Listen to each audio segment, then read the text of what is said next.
Coucou les amis, donc je reviens avec la petite boîte pour vivre la sagesse Ho'oponopono au quotidien. Je ne sais pas si vous connaissez cette méthode hein, qui consiste à se concentrer, se recentrer et se dire désolé, pardon, merci, je t'aime.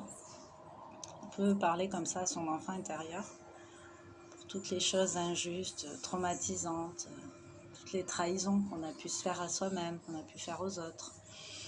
On peut vraiment, par l'intention de la pensée, déjà aller un peu apaiser cet enfant intérieur avec toutes les blessures qu'on a connues, les comportements qu'on a pu avoir, et puis d'autres personnes aussi. Envoyer de l'amour tout simplement. Donc, au quotidien, évidemment on le fait avec le cœur. Alors, je vais vous tirer deux petites cartes que voici. Les sentiments négatifs sont des acides qui détruisent mon être.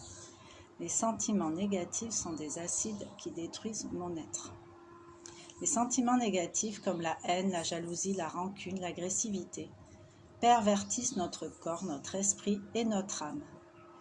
Transmutons-les en joie, bienveillance et amour. C'est ça en fait. Quand on éprouve de la haine, de la jalousie, de la rancune, de l'agressivité, mais c'est à soi qu'on fait mal d'abord, avant de faire mal aux autres. On peut aussi faire mal aux autres, hein. Ça c'est dommages collatéraux, mais comme ça part de soi et que c'est à l'intérieur, et pendant que nous on ressent de la haine, de la jalousie, de la rancune, les autres ils dorment, ils mangent, ils font leur vie. Ils ont leurs petits problèmes à eux aussi, hein, qui ne sont pas forcément perceptibles de l'extérieur, mais si on reste dans ces sentiments-là, ces ressentiments à ressasser et entretenir, à force de ressasser,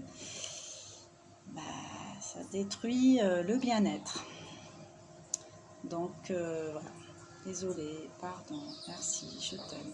Si c'est une habitude de vie, si vous avez l'habitude de fonctionner comme ça, commencez à vous demander pardon pour ce comportement, et il n'est jamais trop tard pour bien faire en fait.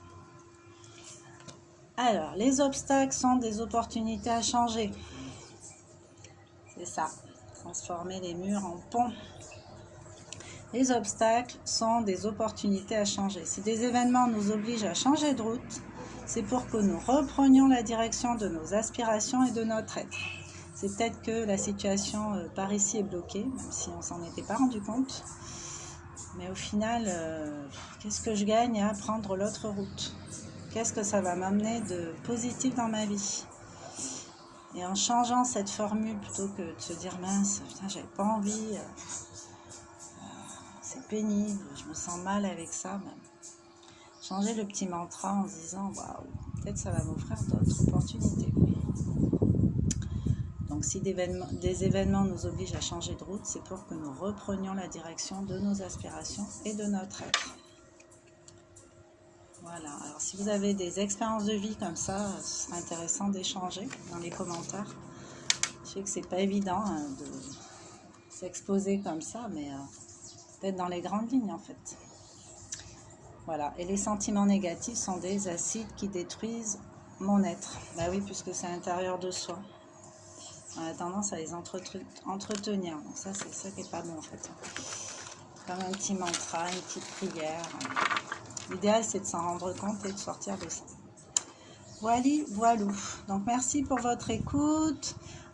Pour ceux qui s'aventureront à commenter, merci à tous mes abonnés. Et je vous dis à bientôt avec d'autres petites cartes comme ça qui nous aident à réfléchir et à se projeter de meilleure façon. Voilà. Les 4 mots magiques à se répéter souvent. Consommer sans modération. À bientôt les amis.